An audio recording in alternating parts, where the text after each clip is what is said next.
Okay, guys, another interesting story here. John Obi Mikel had this to say on his former teammate Eden Hazard. They spent 5 seasons together while at Chelsea. Quote, "The laziest player I've played alongside is Eden Hazard. He didn't like to train hard. While we were working, he was waiting for us to finish training, just standing there. But on Sundays, he was always man of the match. It was unbelievable." Stevie, I'll pose the question to you. If he's always man of the match, is this a problem for Hazard? No. Listen, everybody's different. You've got people who turn up and train and have to be at it every day. I was one of those guys. Every day I was at it, 100 miles an hour. And then you've somebody like Ian Rush, Liverpool's all-time record goal scorer, who you weren't quite sure he was at training a lot of the time. But it's horses for courses. It depends how you are. It depends how your system works. It depends what you need. Not everybody needs to go at full pelt every day.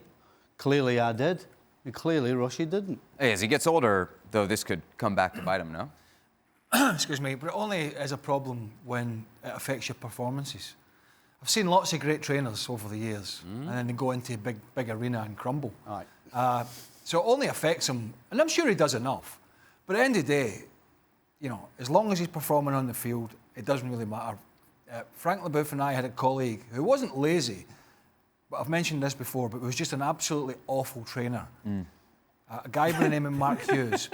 And he was one of the top strikers in European football for over a decade.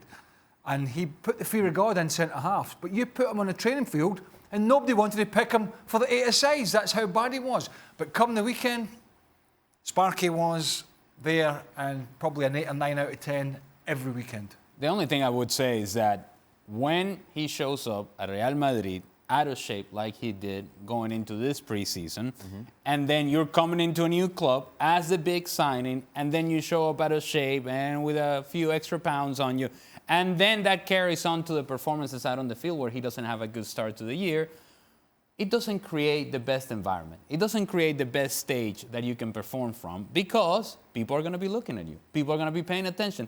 And the more that former players and teammates say things like this, then the media picks it up. And then they say, well, see, we told you he was lazy. We told you he was chubby. We told you he was out of shape. And that's why he's not scoring goals. So it would be in his best interest that he continues to play well and score goals. That's the only thing that would let him get away with being quote-unquote lazy. Just 1 goal so far in La Liga. Frank, what do you make of this? Problem or not? I'm not surprised, I would say. I listened to Eden talking about what he thinks about football. And for him, football is just a game. So he just wants to have fun. So meaning he doesn't take it seriously. I don't say that to criticize him. I just say it like he feels it.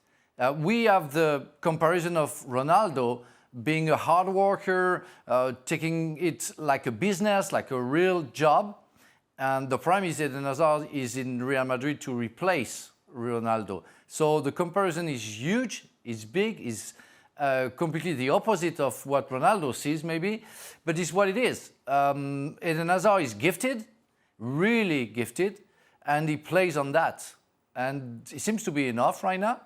Will it be enough until the end of his career? I don't know, but that's what it is. Thanks so much for watching ESPN on YouTube, and for more sports highlights and analysis, be sure to download the ESPN app, and for premium content and live streaming, subscribe to ESPN+.